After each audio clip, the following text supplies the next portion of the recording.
You're listening to Murmurs and Mysteries, where the night shift starts quiet, but doesn't stay that way. New horror stories every Monday and Thursday. If you like stories like this, I'd really appreciate a sub. Now, let's get back to today's story.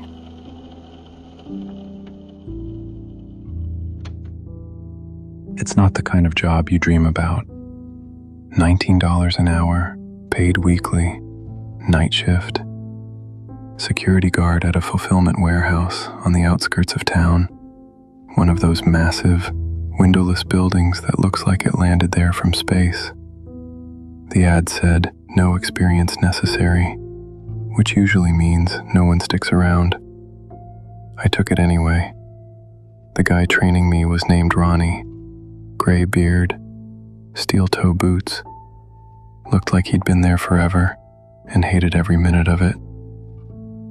"You'll be fine," he said, unlocking the office door with a key that looked older than the building. "It's dead quiet most nights. Just check the monitors. Walk the floor every couple hours and don't go near Zone 4. Curious, I paused. "Zone 4? He didn't answer, just pointed at the laminated schedule pinned to the corkboard. "Rounds at midnight and 3 a.m. Use the checklist. Lock up your phone during shifts. Management policy. Cameras are always recording." He showed me the monitor wall. 12 fuzzy black and white feeds labeled by zone, all empty. "Don't bother calling if you hear noises," he added. "The pipes make sounds. The floor settles. It's old." I didn't ask anything else, just nodded. By 10:15 p.m. he was gone, and I was alone. I sat in the creaky desk chair, opened the logbook, and stared at the CCTV wall. Zone 1, empty. Zone 2, empty. Zone 3, empty. Zone 4, dark. Not glitching, not off. Just black. The label beneath it said, "Zone 4, disabled, do not restore." Someone had scribbled, seriously, under it in pen. Whatever, I was getting paid. I leaned back, cracked open the energy drink I'd stashed in my bag, and listened to the hum of the old building settling around me. The first hour was easy. Then the screen in Zone 2 flickered. Just once.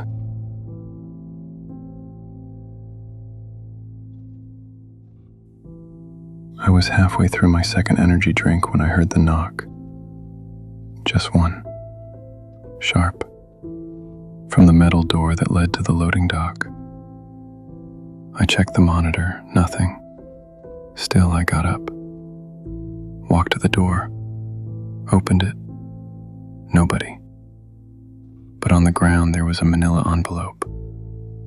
No label, just taped shut.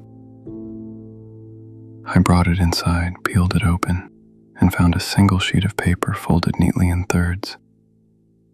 No company logo. No header. Just a list. Alternate security protocol. Night shift only. Read carefully. Memorize. Do not remove from sight. 1. Do not let anyone into the building after 11:11 p.m. Not even other employees. 2. If you see movement in Zone 4, notify corporate via the red phone in the break room. Do not approach. 3. If the red phone rings, do not answer unless it rings exactly twice. 4. During rounds, do not whistle. 5. At 3:33 a.m., sit in the chair and cover your eyes until the clock reads 3:34 a.m. 6. You may hear breathing in the storage corridor between Zone 6 and Zone 7. Ignore it. 7. If you notice a second version of yourself on the monitors, do not leave the office. Lock the door. Wait until sunrise. There were 12 rules in total. I read through them once, then again. I laughed a little, expecting to find Happy Halloween at the bottom. But there was nothing. No signature, no initials. I grabbed the walkie and called Ronnie. No response. The camera feeds flickered slightly, like static through a dream. I watched them for another 5 minutes, then folded the page and slid it into my back pocket. Corporate prank. That's all it was. Still, when I started my next patrol, I didn't whistle.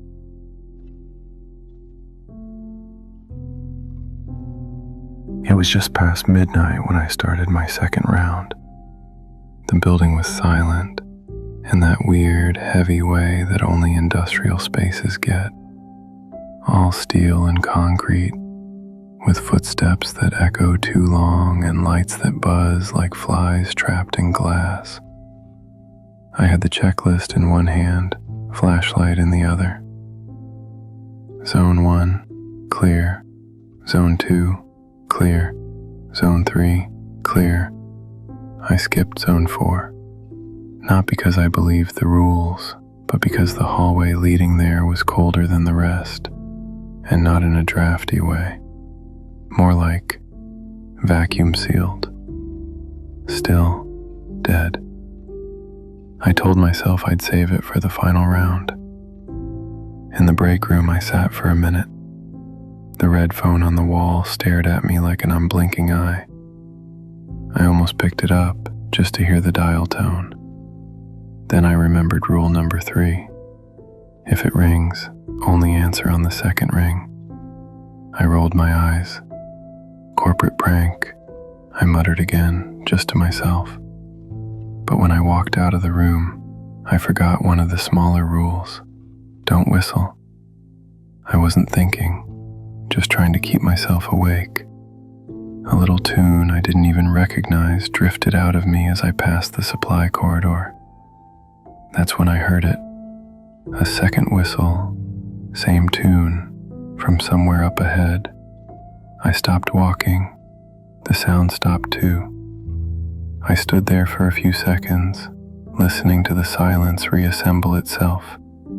Then I turned off my flashlight. For some reason, that made me feel safer. Back at the security office, the monitors were fine.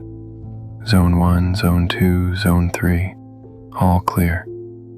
But the feed for Zone 6 blinked. Just once. Then it looped. Just a 2-second clip of the hallway, repeating, like someone had pressed rewind on the world.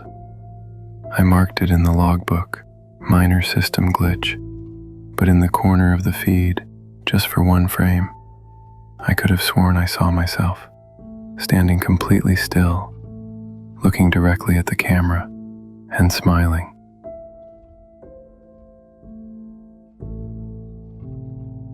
I tried to play it off. Maybe I was just tired. Maybe the screen glitched. Maybe it wasn't me in the camera feed. But I didn't log that part. I just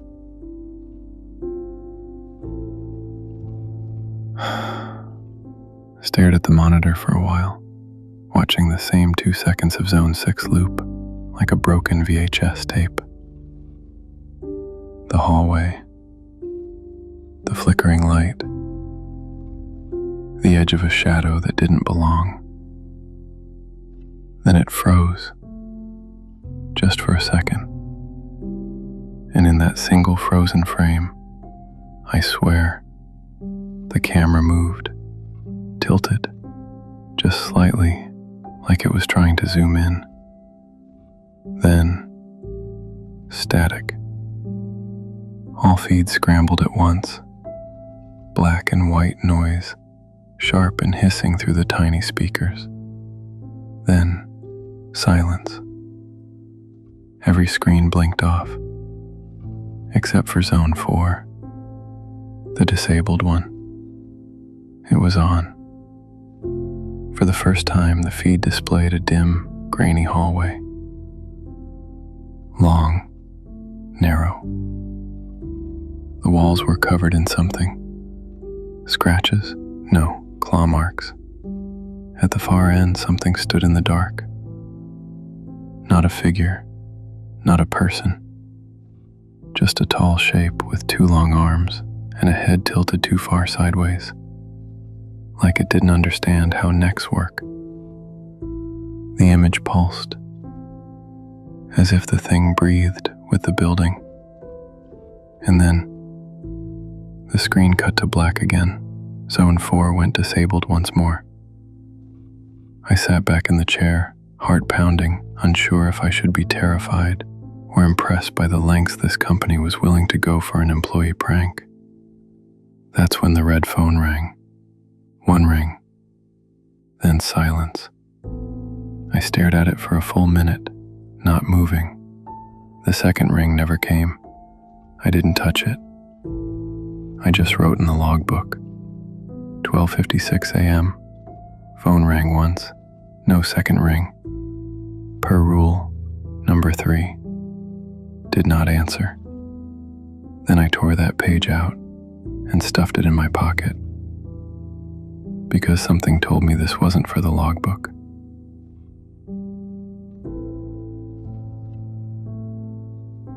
I didn't sleep that day. I kept thinking about the figure in Zone 4, the looping footage, the phone. It wasn't just nerves anymore. Something was bleeding through. By the time I clocked in for my next shift, my stomach was tight, like my body knew something my brain hadn't caught up to yet. Ronnie was waiting for me in the office. I came in early, he said, not looking up. Figured you'd have questions. I wanted to ask 100 things, but all I said was, Zone 4 turned on. He nodded, slowly, then handed me something. A Polaroid. It was old, edges yellowed, surface warped from humidity. The picture showed the same hallway from Zone 4, but there was something in the center. Not a figure, a hole, perfectly round, pitch black, floating in midair, like someone cut a hole in the photo itself. You're not the first to see it, he said, and if it's active again, the rules might start changing. He reached into his jacket and pulled out another folded list. The same as mine, but with one difference. Rule number 8 had been scribbled over and replaced. Old 8. Do not respond to voices calling your name. New 8. Do not speak your own name aloud after midnight. Wait, why would the rules change? Ronnie gave me a tired look. Because the building listens. He left before I could ask anything else. I sat there alone, watching the monitors. For hours, nothing happened. But then, faintly, I heard it, a whisper in the wall.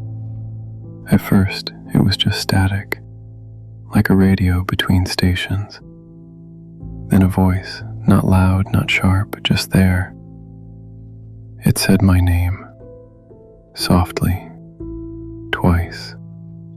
I covered my ears, stood up, and turned the volume knobs on the monitors all the way down. But it kept going, whispering, from inside the wall, behind the filing cabinet, inside the vents. It didn't stop until I said, without thinking, shut up. And just like that, silence.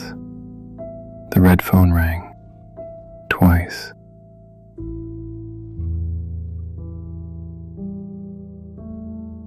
The second ring echoed through the break room like a warning shot. I didn't hesitate.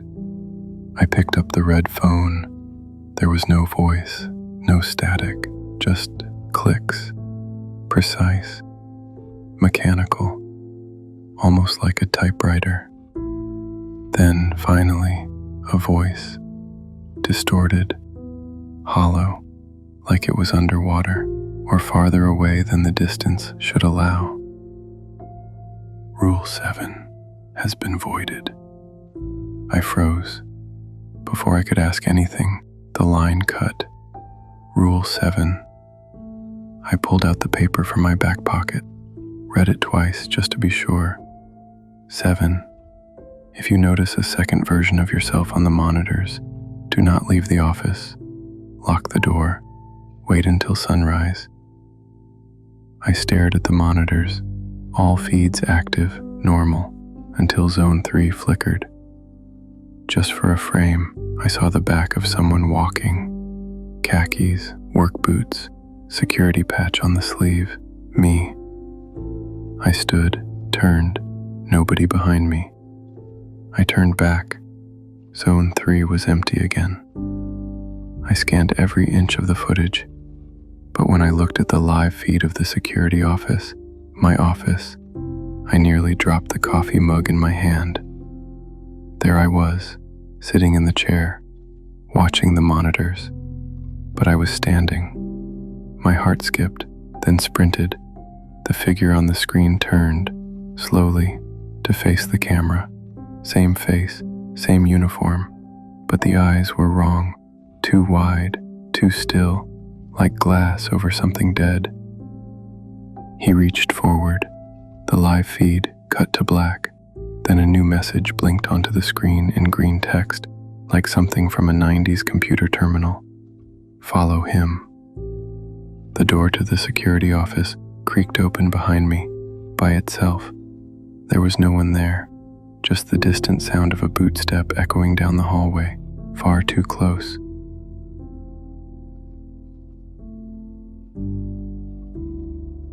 I didn't follow him. I shut the office door, locked it. Then I did something stupid. I took out the list and read every rule again, out loud. All 12. When I hit number 7, something felt off. Like I was reading a sentence that had been changed mid-paragraph. The wording wasn't what I remembered. 7. If you notice a second version of yourself, follow it. It will lead you to understanding. No, that wasn't what it used to say. I knew it. I'd written it in the logbook the night before. I pulled out the torn log page from my pocket. It still had the original. 7. If you notice a second version of yourself on the monitors, do not leave the office. Lock the door. Wait until sunrise. I held both up, side by side. One typed, one handwritten. Two versions of reality, quietly arguing. Then, on the monitor, something changed. The Zone 5 feed, completely normal, began filling with words. Single frames, blinking fast, like subliminal text. It knows. Rules are not yours. Do not rewrite. The red phone rang again, twice. I didn't pick it up. Instead, I walked back to the break room and checked the corkboard, where all our paperwork was pinned. Schedules, emergency contacts, evacuation routes. Tacked to the corner, behind a half-torn pizza coupon, was another rule sheet. Older, yellowed, different format, and different rules. Some matched, some didn't. 4. If the light in Zone 2 turns blue, evacuate immediately. 9. Do not interact with anyone who mentions the humming. 12. If your shift ends but the sun hasn't risen, your shift is not over. What the hell was this? I took a photo of the paper with my phone.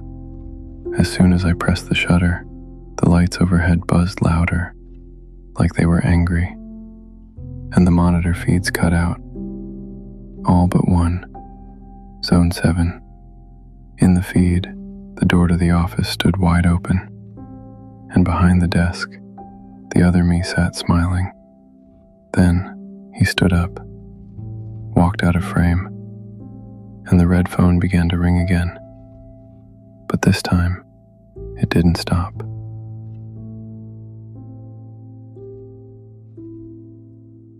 I followed the sound.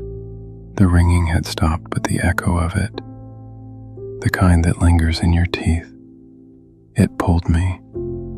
The hallway outside the office felt longer than before. Maybe it was longer. Same flickering overhead lights, same gray floor tiles, but the layout didn't feel right. The break room was supposed to be to the left. Now it wasn't. I turned a corner, same hallway, turned again, still the same. I tried to go back. The door I came through was gone. Instead, there was just more hallway. That's when I noticed something wrong with the lights. They weren't flickering randomly. They were blinking in sequence. A pattern. 2 blinks. Pause. 1 blink. Pause. Then again. It wasn't just flickering.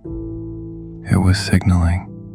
I took a step forward, and the light above me clicked off.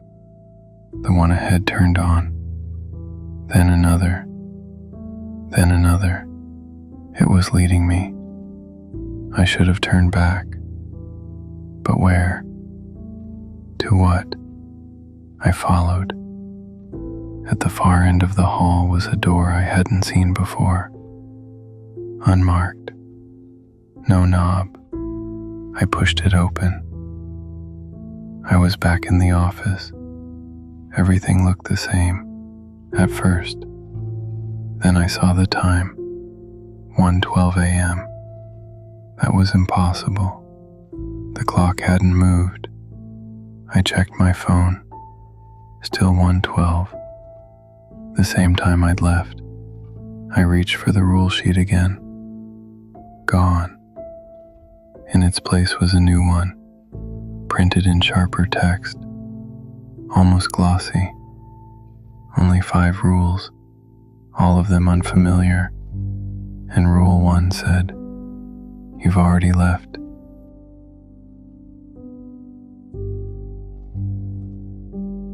I stared at the paper. "You've already left." It didn't make sense. Except that it made too much sense. Maybe I hadn't come back. Maybe this place just looked like the office. Same desk, same monitors. But outside the window, there was nothing.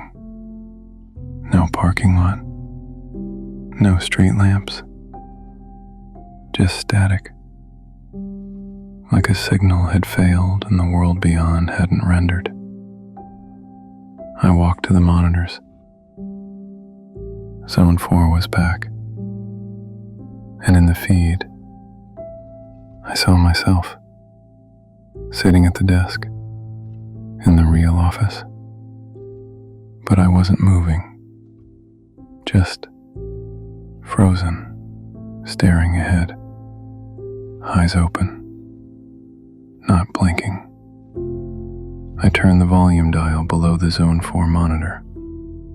Static hissed through the speakers. Then a voice, almost mechanical. Subject 1 confirmed. Repeating loop. Anchor stabilized. I backed away. The office lights dimmed, and then every monitor flickered at once, showing different angles of the same thing. Me. Dozens of versions of me. Sleeping. Working. Screaming. One was clawing at the inside of the screen. One had no face at all. I hit the power button. Nothing. I unplugged the monitors. Still on. On a desk, the red phone buzzed once, then fell silent. Instead, the corkboard began to shake. Tacks popped loose. Paper fell. Behind it, another door, wooden, carved, too ornate to belong here. I touched the handle. It was warm, hot, and as I opened it, I heard a voice from behind me. Whispered, familiar. You're not supposed to be here.